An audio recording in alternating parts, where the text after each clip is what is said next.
days, he puts that on there and drills 2 bolts and the car doors on. The next man puts the window in and drills 2 bolts. And in the old days he would have done this, or he would have done that, or he would have typed something.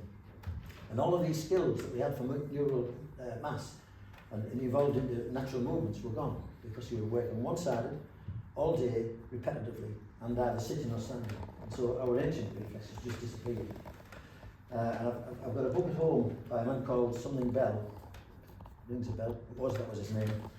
And he wrote about the hand, and he said the hand was a very, very complex unit. And he wrote this whole volume on how the hand evolved and evolved the brain from it. But when industrial tribunals came up, or skill sets came up, and they had to teach an apprentice how to hold a hammer. So if you look at a skilled, a cobbler nowadays would do it, a few other people would do it. I remember my first ever job in the steelworks.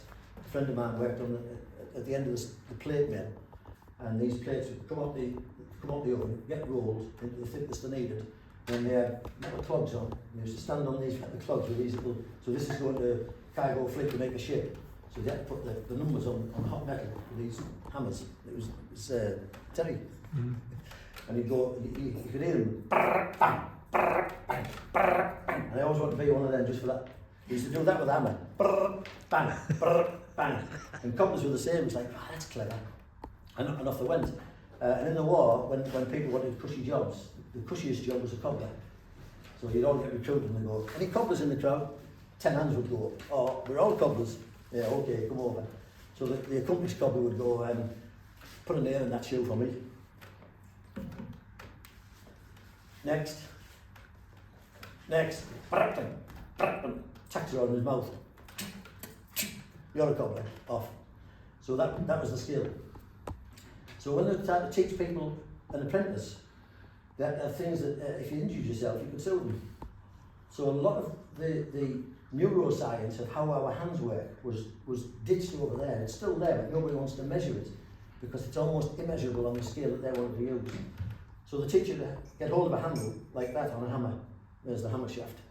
And he would hold the nail like that at a certain angle. And this all has to be written down for safety and security reasons. And so you end up teaching someone how to use a muscle to bang a nail into a piece of wood. And any skilled man will tell you that's not how you do it. You know, if you've got a hammer or any weapon, it becomes an extension of your body, and we use our natural skills again. So I see lots of places where they're just gone. And we're fortunate because we've got the only job on the planet where we get to go from toe to head, front to back, side to side, and it's all manual.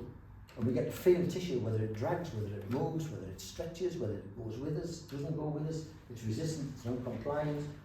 And to me, that's a fight. All it is it's targets on value. Because I don't get around much now. I go, right, jump on the couch, you're the next opponent. Oh, take this leg there, then. Yes. And it does go there, look now. Bit of hypnosis in there as well.